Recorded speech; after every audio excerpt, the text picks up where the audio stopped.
everybody. It's Allie, and welcome to our Y&R Chat for Sunday, March 31st, 2024. Oh, hey guys! I'm just sitting here on the couch in my living room, eating popcorn in my pigtails and my casual sweatshirt and binge watching this hilarious sitcom. I'm on season 3.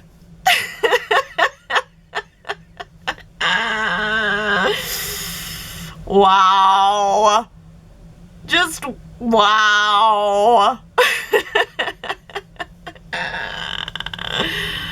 Would it have been too much if instead of watching sitcoms, Ashley would have said that she was watching soap operas? I would have died. It would have been so cool if she would have said that she was watching The Bold and the Beautiful. It wouldn't have to be Y&R because that would be too meta. But The Bold and the Beautiful might have been funny. Or the ultimate scandal. What if Ashley said she was binge watching Days of Our Lives? Ooh! That never would have happened though. Too much competition.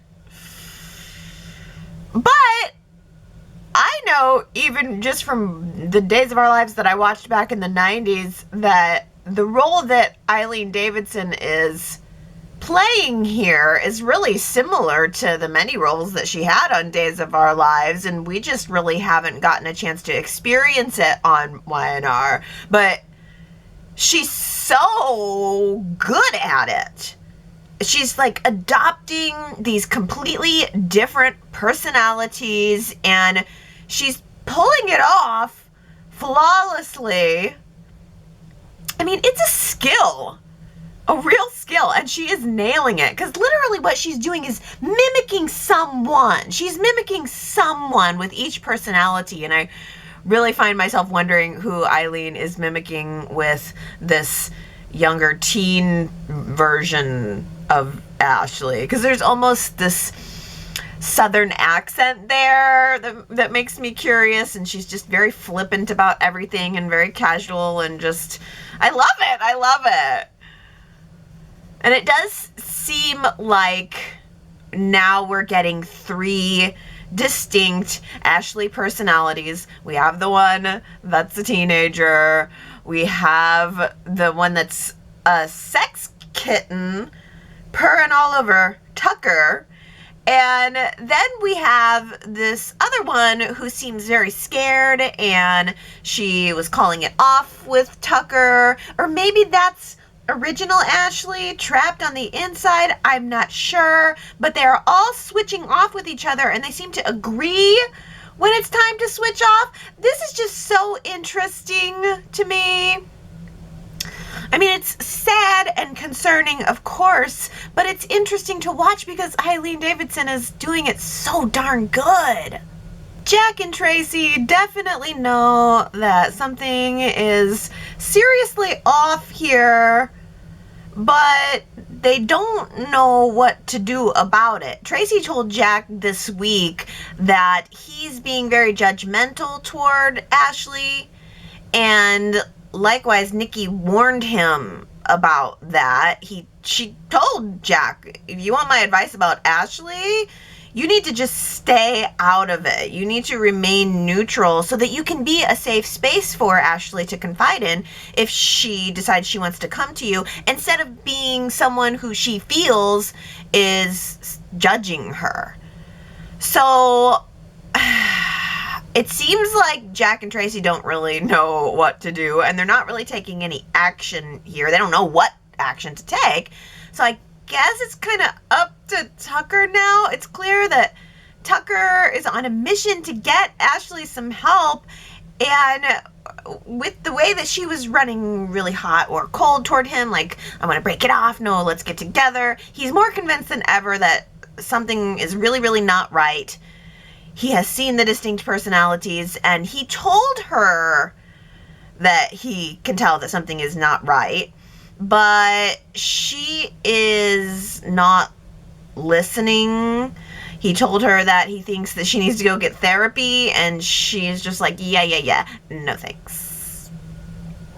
So when it didn't work out talking to Ashley, Tucker actually did go to Jack, and he tried to talk to Jack, but that just resulted in the same old thing. Jack telling Tucker to just leave town. It was the same thing that Abby said a couple of weeks ago. Anytime Tucker tries to talk to an Abbott, they just say, why don't you just leave town?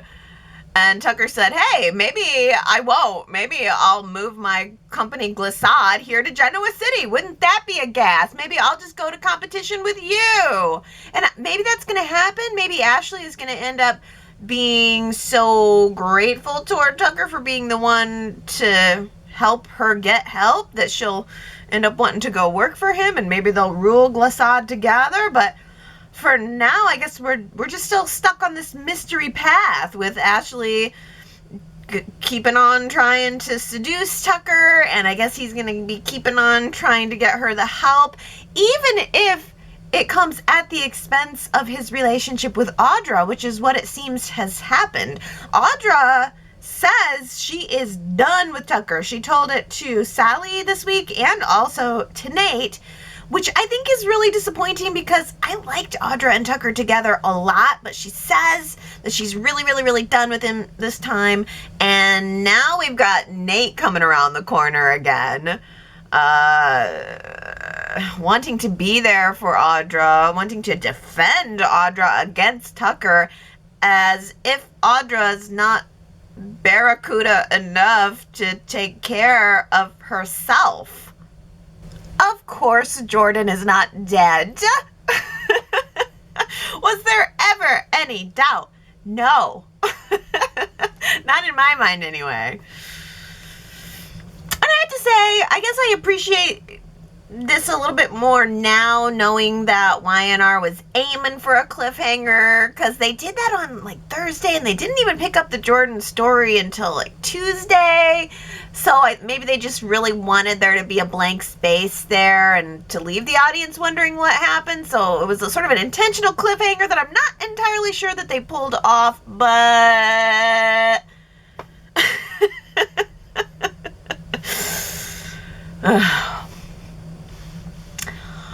well, it turns out that Nikki, Victoria, and Claire, aka the Coven 2024, the Coven did seek help for Jordan. Nikki was not just gonna let her lay there and just be like foaming at the mouth. Ew. Nikki was like, this is icky. Nikki said, this is icky. Someone dial 911. And then they rushed Jordan to the hospital, and we saw her for the first time again on Tuesday, handcuffed to the hospital bed. Surprise! But also, surprise, not for long, because almost the second that Nikki sat down to breathe a sigh of relief that Jordan was no longer going to be a problem in her life, just sat down just long enough to pick up her latest copy of Essential Elegance magazine, she gets a call from Ranch Security. Yeah, this is security. Can you take a message for Mr. Newman? It turns out that that psycho woman who's trying to kill you and your family has escaped from the hospital now, too. Do you think you can pass that message along?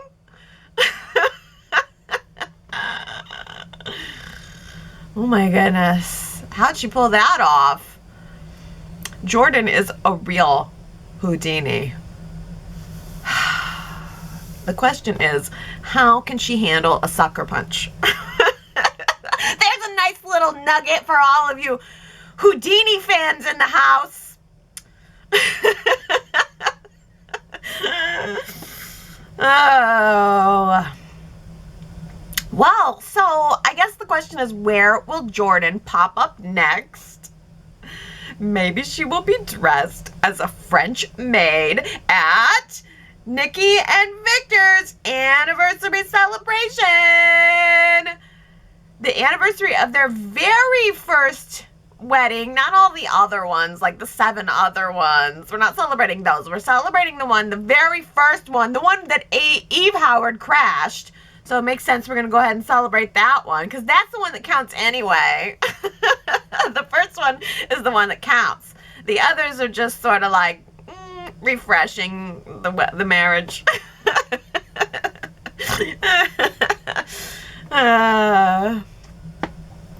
So, I mean, you know she's going to show up at that. Or maybe she'll show up on, like, Claire and Kyle's first date together. I'm kind of liking this, surprisingly, because I was like, I don't know if I care, but I'm kind of liking it. Claire and Victoria went out to lunch, you know, to do something normal, the things like that everybody does, like fine dining in the middle of the day.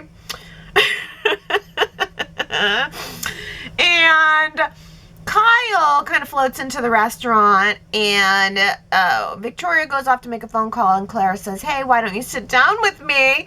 And Kyle starts to ask Claire some very pointed questions. And Claire can tell right away that the type of questions that he is asking tells her that someone has warned him about her, that he's heard her story. She can tell by the way that he is reacting to her that he knows some things about her past. And I don't know, I just guess I liked Claire a lot in those scenes. I liked the kind of naughty little dirty little way that she was telling him to just, you know, fine, get up and go, you know, just get up and save yourself, don't worry about me, go and get away from me, and take what you know and just leave. I just liked that. I liked that she was like, I'm not going to go out of my way to explain it to you. I'm not here to change your mind. You're going to make up your own mind. But Kyle stayed, and he wanted to hear her story, and he listened to her side of the story, and he seemed to accept it. And so that means that he is going to go right back to Summer and try to go to bat for the idea of letting Claire become Harrison's nanny, because Kyle has to do something to save himself from becoming Harrison's nanny, which is what Harrison wants. But it's impossible, because, I mean, like, what parent could possibly take care of their child and work a full-time job at the same time? Can you believe that Kyle got out his red ballpoint pen and marked up one of Diane's presentations with his own notes? How dare he? How dare. On line 42, Diane wanted to say, I am so pleased to be the Queen of Chabot now. And then Kyle went in with his red pen and he changed it to say, I am so grateful to be the Queen of Chabot now. Pleased, grateful. Grateful sounds way less formal, don't you think?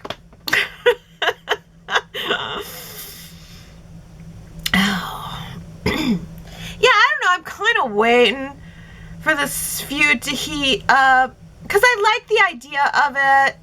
Kyle and Diane have been such a tight little mommy and son combo for so long. And I do totally buy that Kyle would be jealous that Diane is in the position that he wants, and also that she's there having less experience than him. I mean, I feel like there's all the markings of really good drama in here, but I'm just not totally sold on it yet. And maybe it's because the stakes are still very low. I mean, a speech is really no big deal. But also, maybe it's because it's work drama that they're talking about at home. Maybe the whole thing would pack a bigger punch if they were at, I don't know, work? Who is this Lily? A woman scorned. That's who. Wow. wow. I mean, this is very out of character for Lily as of late. I mean, normally our Miss Lily is cool-headed and fairly rational. I mean, I feel like Lily is someone who is very compassionate and very empathetic, and she really wants to see everyone's side, and she really wants to be the peacekeeper. But boy, when you toy with her heart, off with your head. Right off with it. I kind of love it. I mean, I think it's totally inappropriate, but I love it. I love her rash reaction here. So the question of the week was, should I just fire my lying, cheating ex and the tramp that he messed around with? I mean, I think that's how Lily sees it in her head. And the answer that she came up with was, yes, fire them both. Don't even wait to do it at the office. Just fire them the next time you see them while they're waiting in line for coffee. Oh my goodness. Is this good riddance, or do you think this was a bad move on Lily's part? I think that's a really good poll question for us for this week. Lily fired Heather and Daniel. Do you think this was a good or a bad move on her part? Go to yrchat.com to cast your vote. You know, I thought that she was going to be more level-headed about it, because she talked to Devon about the whole thing, and she ended up talking to Billy about it too by accident. He sort of butted in. He overheard and then butted in. But they both, Devon and Billy, had some concerns about just firing these two, that it may not be the very best business decision.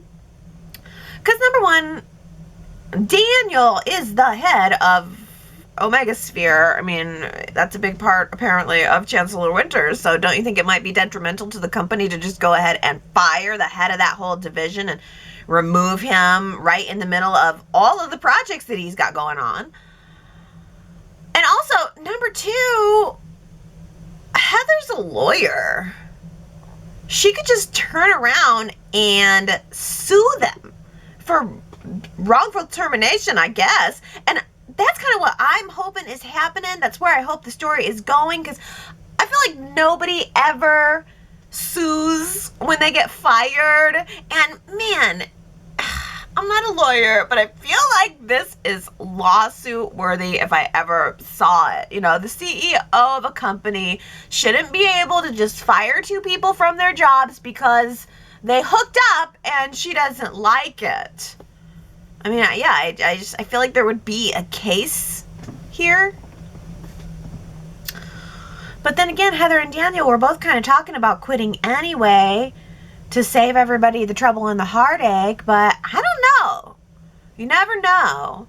After Lily put them on blast right in the middle of the day at Crimson Lights, they suddenly might not be feeling quite so magnanimous. And so our little con heads off on a private jet to go to yet another school in yet another state for another who knows how many months. Well, I'm kind of disappointed. I wanted Connor to stick around. I find it hard to believe that there are not some therapeutic options closer to home. I don't know, it just seems like he's always getting shipped away to deal with his problems. Oh, he's depressed. Let's send him to this school. Oh, he's got OCD. Well, let's send him to that school. I was on Connor's side when he said, I don't want to go. I just want to be here. And honestly, I was on Adam's side with questioning it all. Like, I don't think that anything Adam has said or done has been at all unreasonable And I feel like everyone else, meaning Chelsea and Sally, were kind of treating Adam like he's a child that needed to be led around to the correct conclusion. Well, I wanted to see Adam have an opinion. I wanted to see Adam fight for his perspective. And I think it'll be interesting to hear Adam present it all to Victor next week, explaining the decision that he has made as a father to his own father. I think that'll be interesting, and I'm sure Victor will be like, fine, whatever you think, son, and it'll be heartwarming. I don't think Victor's going to have any problem with it, which is disappointing because I just really thought that all of this was going to turn into an argument over something that we could sink our teeth into, like Chelsea fighting to get Connor into this therapy school because she feels passionate about therapy, because this is what worked for her. And then, Adam on the other side fighting to keep Connor close and work hands-on with him at home. But no, Adam caved with many lines of reassurance from Sally about the fitness of his fatherhood, which has never really been in question anyway, but I can understand where that insecurity would come from, because I think that every parent asks themselves the question that Adam is asking, like, did I do something wrong? And my kid's having a problem, so does that mean that I did something wrong? What could I have done differently?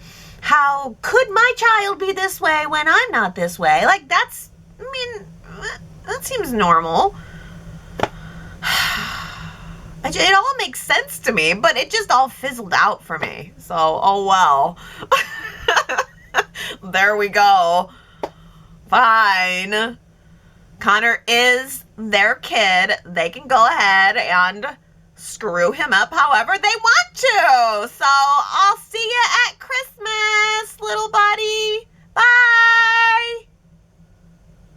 When I went to save my screenshot of Phyllis pulling the fire alarm this week, I was met with 2 autofill options of 2 other times that I apparently saved a Y&R screen cap with the title, Phyllis pulls the fire alarm.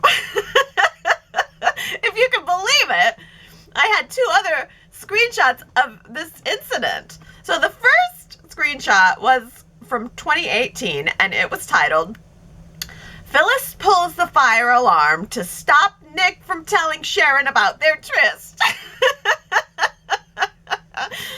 Oh.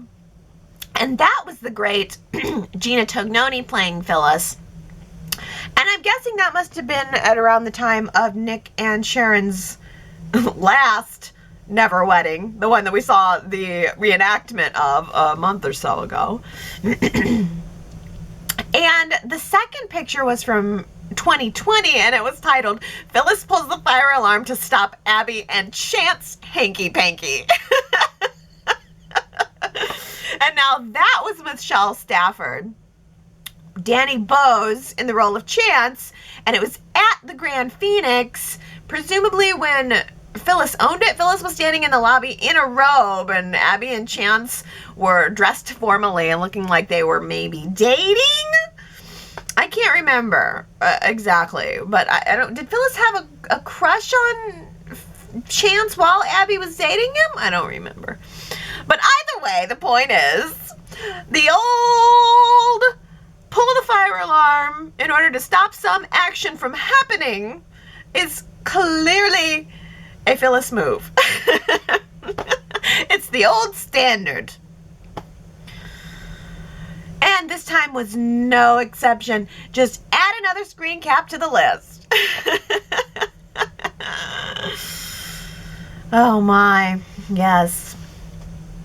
Danny and Christine finally had their moment in the sun, complete with candles and rose petals on the white bed sheets.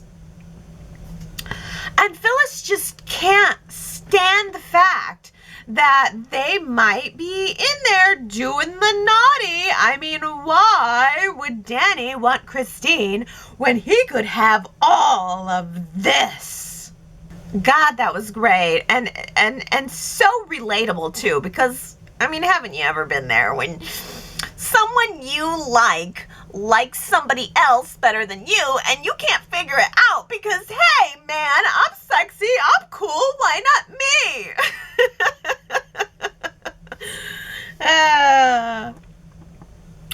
There's no accounting for attraction, and I guess Phyllis is just bound and determined to learn that lesson the hard way. She cannot just let it be. Let it be is not Phyllis's mantra. She got jealous, she pulled the fire alarm, and she left her DNA all over it. Is Christine seriously going to collect evidence from the fire alarm and see if she can match it to Phyllis's blood? I don't think so. I think that's just an empty threat. I think that was just a little bit of a something for the day. Because Christine already knows that Phyllis did it. Because when Christine and Danny hustled downstairs half dressed, I mean, Christine didn't even have her blouse buttoned. They come down the stairs and Phyllis is just standing there like, oh, hey guys, what are you up to? It couldn't have been more obvious. And Phyllis doesn't care. I mean, if she can fake her own death and get out of it with a slap on the wrist, then who gives a flying fig about the fire alarm? Time has given me clarity, said Jordan last week. Yes, Nikki and Victoria and Claire came to the dungeon door, and Jordan says, yes, time has given me clarity. She started saying, you know, her whole spiel and justifying it all to the clarity she received while trapped in the dungeon. So congratulations, Ron, Michelle, Hannah, Justin, Sharon W., Dolores, Rachel, Henry, Tanya, Brittany, and Daisy. You guys guessed that quote. And man, I got a good one for you this week. You ready for this? People need escapism. Oh yeah! I'd say that's truer than true. People need escapism. Who said it? If you think you know, you got to go to yrchat.com to leave your guess. And if you do get it right, then I will come back next Sunday and give you your shout out on next week's Y&R Chat. And now on to your comments from yrchat.com. Victoria says, I'm surprised that the talk of chatter isn't Victor's new hairstyle. I think it's very fetching, and I think he does too. I saw him catch a glimpse of himself in the mirror before he went in to see Jack and Nikki. Yes, it's a little longer in the bangs or something. I can't put my finger on it, but yeah, Victor's rocking a new do. Looking good, Victor, looking good. Well, Michelle says, we saw the epitome of soap opera foreshadowing on Friday's episode. If those classic episode airings taught us anything, it was that Victor and Nikki's first wedding was the target for Eve's murder plot. So, now Victor wants a repeat and is throwing an anniversary party when Eve's homicidal sister is on the loose? Yes, I mean, that's Victor's plan, right? He wants to lure her in. He knows that Jordan's not going to be able to resist showing up at their anniversary party, the first anniversary where her sister was present.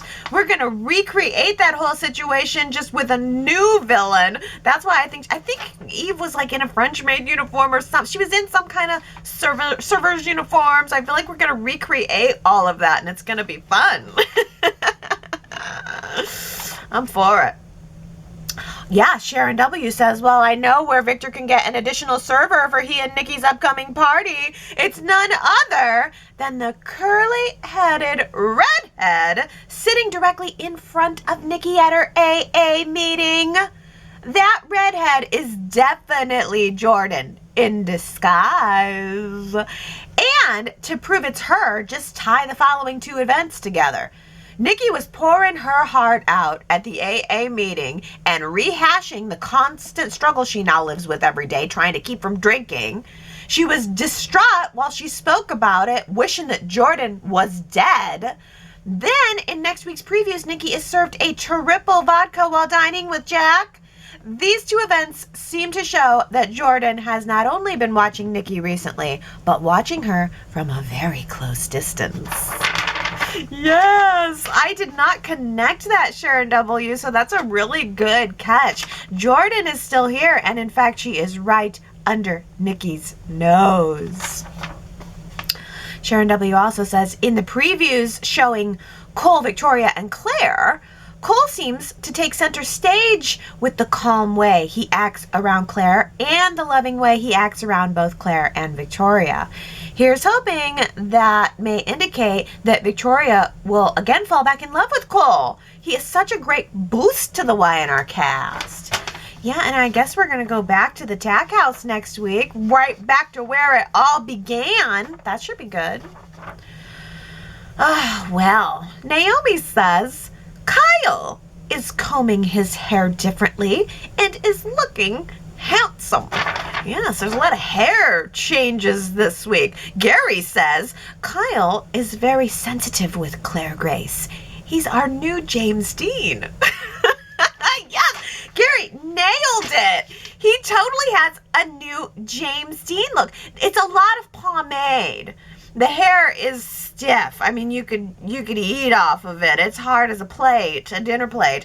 Yeah, and he does look good. It's a little bit different. And yeah, he does have a James Dean-y kind of vibe. That's why I wish Kyle was more of a bad boy and less of a weenie boy. Oh, well. Naomi says, why is Diane so wound up about Kyle going beyond his job description at Jabot? Big deal, Diane. Your kid is taking care of business, and why are you not grateful that he is helping you cover your job duties? Diane really showed a different side to her personality. I think the strain of being nice and sweet is cracking through her facade. And she must feel threatened, or she wouldn't be so fearful of Kyle's help. Oh, well, Sherrod says, I feel it's the other way around, and Kyle is the jealous little boy trying to show up his mother by saying, oh, I can do the job better than you, and it should be mine anyway. Diane is the boss. If it was about helping her, he would have went to her and talked about the report. Instead, the petulant child went behind her back and changed the document. And this was not the first time. He's overstepped. Yeah. I mean, I don't know. I guess it's just a matter of opinion. Who's right, who's wrong. I don't know. I can't fully get there yet because I just feel like, well, I'm not immersed in anything at Jabot. So it's just Diane and Kyle coming into the scene saying, blah, blah, blah, blah, you stepped on my toes, blah, blah. It's just not very riveting enough for me to form a strong opinion about it. I need to, at least I wish they had been at the office for that. Well, speaking of things I am not riveted by, last week's poll question, I asked you guys, what should we do about Connor? 74% of you voted bring him home. 26% of you voted send him to the specialized school. Michelle says, I voted to bring Connor home so that he has a loving parent near to take him to therapy.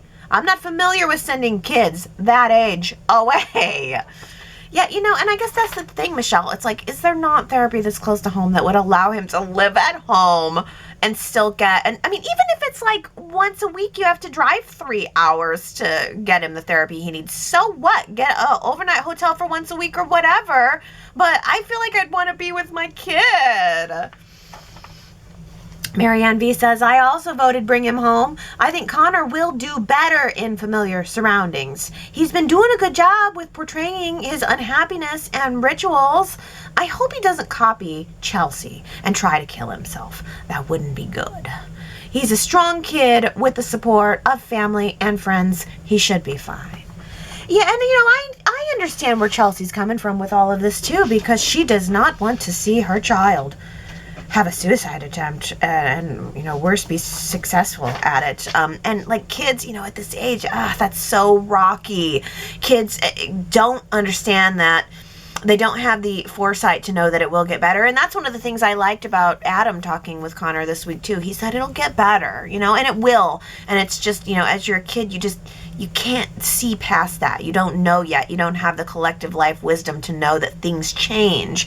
And so I think Chelsea's just so afraid, terrified that he's going to kill himself, that he's going to be so distraught that he's going to kill himself. That even just seems to me like I would want more to keep him close so that I could keep a closer eye, so that I could watch his different behaviors and correct or offer my, whatever wisdom experience. I don't know. I feel like Connor needs the help. He needs the therapy. I just don't understand why he's got to go away to do it. T. Nicole says, I voted bring him home from a viewer preference. I don't want to see Connor off screen at another specialized school just to hear updates from Chelsea and Adam. I think it would be so much more interesting to see Connor deal with his OCD at home in Genoa City. I like the actor, but I want to see him home. I do think Connor needs some sort of help to learn how to handle and work with his OCD, but let us see him work it out at home. I hear Sharon Newman is Genoa City's therapist / mental health specialist. Yeah, and I hear she's pretty good too, Nicole. I know, that's the thing is after all this has gotten dredged up, all we're going to get is, blah, how's Connor doing? Oh, I just got a phone call from him. He's doing good. That's all it's going to be. But Sue W. says, this is my least favorite storyline, and I vote bring him home. And I hope this story then continues mainly off screen with occasional references / appearances to keep the audience up to date. I'd never vote a live-in school unless a dependent was unmanageably violent toward him or herself or others, or obviously in danger of being abused. But if Connor goes to alternative placement, I'll hope that for that to continue mainly off screen as well, because that's not a scenario I'm interested in watching play acted on screen, no matter how well done, well researched, or compelling it may be. Blah. I am a parent and not dismissive of those real life situations and therapeutic interventions for kids. I just prefer they stay there, not in my escape from reality soap viewing pleasure of dysfunctional, loony, and or sex-driven adults. In other words, I adore soap kids as supporting characters and plot devices. And yes, I get that kids and families are more than that in real life. Sue W., that is legit. That is a legit perspective right there. You're all about getting Connor the help he needs, but you're like, I just don't want to see it. Can we, have some more adult drama? Yeah. I get it. I get that. Well, Sharon W. says, I'm loving seeing Sally supporting and defending Adam as a wonderful person and wonderful father. And Connor's dilemma shouldn't be rushed. He needs everyone that cares about him, including Sally and Billy, to be in his corner. However, given my 2024 prediction, they need to fall madly back in love in time for a wedding and a baby. Yeah, and Naomi says, Sally not only helped Adam come to grips with Connor's diagnosis, but she helped me too. I too was not ready to accept that Connor is sick. I wanted him brought home to live with his parents, and her gentle conversation with Adam helped him and me understand how serious it is and that maybe the doctor's right and there is no time to waste. Oh, that's good. I have no problem struggling with the fact that Connor's sick. I guess I just wanted the therapy to be closer to home. I wanted to see some parenting happening. But I really like the pro Sally comments here, that everybody likes seeing that. It's just like, it feels like every other week that Sally is like, no, Adam, you're a good father. Let me just stop you and get in real close and look in your eyes and get real close in your face and tell you what a good father you are. And it's like, okay, well, it's the same dialogue over and over and over again. And it's just, to me, it's a little bit overdone, but I'm really glad that you guys were appreciating that and that Sally's words made a difference to how you viewed the storyline. So that means it's certainly effective in that way. Victoria says, I'm so glad that Nick thought to get the jet for Adam. Adam was immediately relieved to get one more thing off his plate, and I appreciate the bond that these two are forming. Nick is good for Adam because he helps him slow down his decisions and think them through. And Adam elevates Nick's ideas at work and forces him out of his comfort zone. I know that Josh Griffith likes to write Adam as an outsider, but that's old news. Bring Adam into the family. That would be a game changer. Yeah, I know, right? I know. It's like, that's the same. It's the same old with Adam, whether it's reassuring him about his skills as a parent or still the outsider, blah, blah, blah. It's just a lot of the same. Let's get Daisy's perspective here. Daisy says, I don't think that putting Connor in a facility is the best route. He very clearly said he doesn't want to go. In not listening to Connor and sending him away, he may end up with problems beyond OCD. Connor needs to be with his family and see professionals near his home. They could have at least tried that route first. Putting him in a facility with strangers makes me wonder if Connor will grow up just like Adam did, angry and out for revenge. I think, though, that when Victor finds out what's going on, he'll be reminded of what happened when Adam was a child. No one really tried to find out what kind of help Adam needed. And in this case, Connor was clear. Victor will then want to support his grandson and will believe that bringing him home is the best course of action. Victor will do what he does best and finagle things to make that happen. Chelsea will be angry and disagree, but Adam will agree with Victor because he wants his son to grow up strong, not bitter and hate-filled like he did. Well, yeah, Daisy, it's like, yeah, I mean, that'd be better. I honestly want there to be some conflict here because otherwise this whole story has just been a PSA for kids with OCD. Where's the conflict? Well, we have some conflict around Ms. Lily. Tina Cole says, I love fierce Lily. Please let us keep Lily all fired up. Yes, Lily, just yes. Yeah, it is fun. This was definitely a fun part of the week. Gary says, something I liked, just because it looked good to me, was when Lily was talking with Devon about the coming Heather Daniels situation. Should they all end up working together? Lily wanted to know if Devon thought it was a good idea for her to have to endure the stress of that. And Devon said no, but that he thought she would pretty quickly just get over it. Lily had it with that remark and huffily collected her stuff and walked out of the restaurant and down the runway of society. It hit the right note and it looked good visually. Crystal Collier is a good intuitive actress, knowing just how to react to the tone of the scene. Yeah, I know, that was so good. And then they had that awesome shot of Devon and Abby from outside that walkway looking in through the window. Yeah, it was a good scene. Naomi says Lily is a favorite character. She is so well written as a woman with a healthy appetite for a physical relationship with her men and tends to be less involved on a deeper level. She's closer to Neil in the past and Devon than her partner of the moment. Then she's hurt and confused when the relationship ends, but why should she open her heart if it never ends well and thus the cycle repeats? Dang, Naomi, that is so good. It's like she has a healthy appetite for a physical relationship, but tends to be less involved on a deeper level. Dang, that is really, really true. Huh. It's almost like she's distant and you understand why. Why would she open her heart when it never ends well and the cycle always repeats? Or is she, is it chicken or egg? Like, wow, that's good. I like that a lot. Daisy says, I think that Lily terminating Daniel and Heather will and should backfire on her. Lily is willing to throw away everything she's worked for just to pay Daniel and Heather back, regardless of how it looks on the company. Lily did the same thing Mamie wants to do to Jill. Use the company to get revenge on someone who hurt her heart.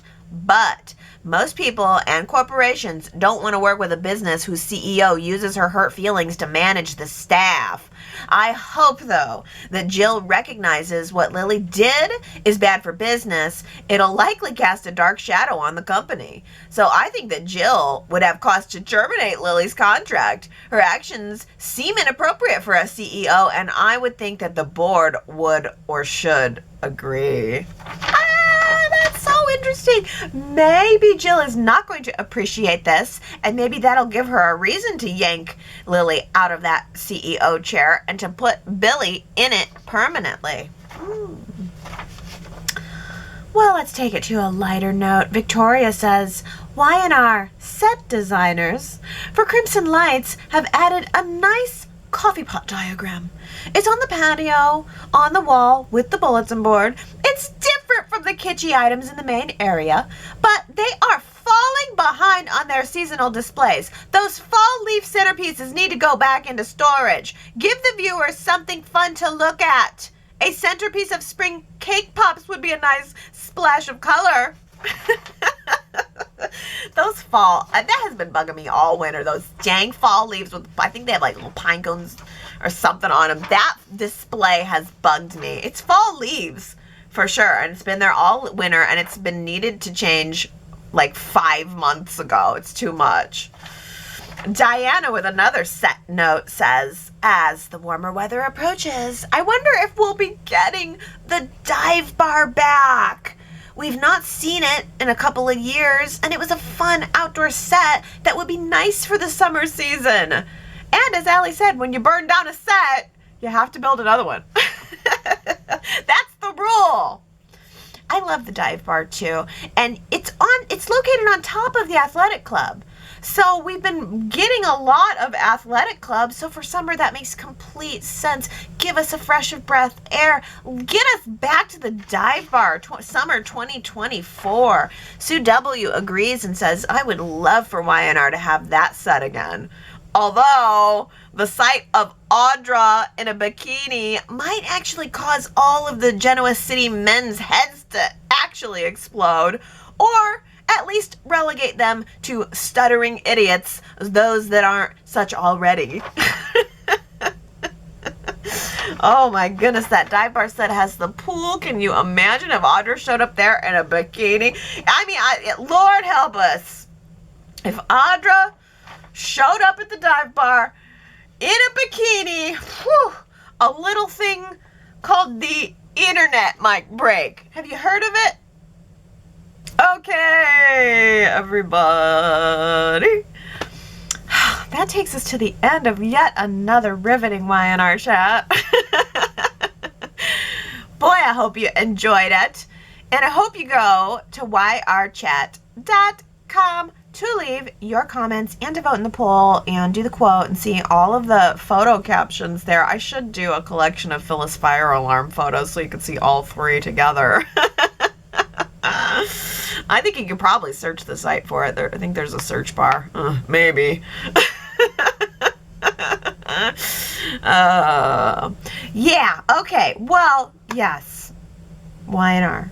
It's going to be a good week next week. I can feel it. I know Jordan is coming back. There's going to be a Nikki and Victor anniversary party after a brief vacation. So I'm feeling positive about things. Spring is coming. Lots of positivity there. Maybe we're going to get our park sets up too. It's coming. It's coming. It's funny because Y&R started showing spring thaw shots of like the ranch, and it's covered in just little bits of ice, and you can tell that it's mostly melted away. And they did the same thing at the Abbott house, and then last week it was back to the deep freeze. So I don't know, what if they're checking weather to show those or what the deal is, but I think it's time for the spring thaw, Y&R. Tomorrow is after Easter, so they got to make it happen. And on that note, I hope everybody has a very happy Easter, and I will see you next Sunday. I love you. Bye.